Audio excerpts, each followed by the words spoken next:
ரூபாய் நோட்டுகளுக்கு தட்டுப்பாடு ஏற்பட்டுள்ளதால் ஒசூரில் உள்ள ரோஜா விவசாயிகள் ரோஜா செடிகளை பராமரிக்க முடியாமல் திணறி வருகின்றனர்.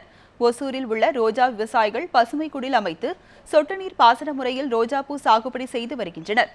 தற்போது ஏற்பட்டுள்ள பண தட்டுப்பாடு காரணமாக உரம் மற்றும் பூச்சிக்கொல்லி மருந்துகளை வாங்க முடியாமல் அவர்கள் சிரமப்படுகின்றனர்.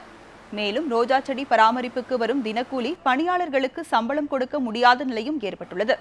அடுத்த ஆண்டு காதலர் தினத்திற்காக ரோஜா விவசாயிகள் தயாராகி வரும் நிலையில் பண தட்டுப்பாடு ரோஜா மலர் சாகுபடியில் கடும் சரிவை ஏற்படுத்தும் என விவசாயிகள் கவலை தெரிவித்துள்ளனர். இப்போ வரப்போகிற கிறிஸ்மஸ், நியூ இயர், வேலண்டைன்ஸ் டேக்கு மலரை உற்பத்தி பண்ணுறதுக்கு நாங்கள் இப்போவே அதுக்கு தேவையான உரம், மருந்து எல்லாமே செடிக்கு கொடுக்க ஆரம்பிக்கணும். கரெக்ஷன், கட்டிங் இந்த மாதிரி நிறைய ஒர்க்கெல்லாம் பண்ணணும்.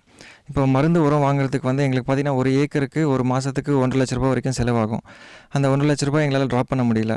அதே மாதிரி வெஜிடபிள் கல்டிவேட் பண்ணுறவங்களுக்கு கேப்சிகம் சீடு ஒரு ஏக்கருக்கு வாங்கினா 3 லட்ச ரூபாய் செலவாகும். அதையும் வாங்க முடியல. இப்போ நாங்கள் அதை பண்ணாமல் விட்டுட்டோன்னா அதுக்கப்புறம் வரப்போகிற நாட்களில் எங்களால் ப்ரொடக்ஷன் எடுத்து ஏற்றுமதியும் பண்ண முடியாது.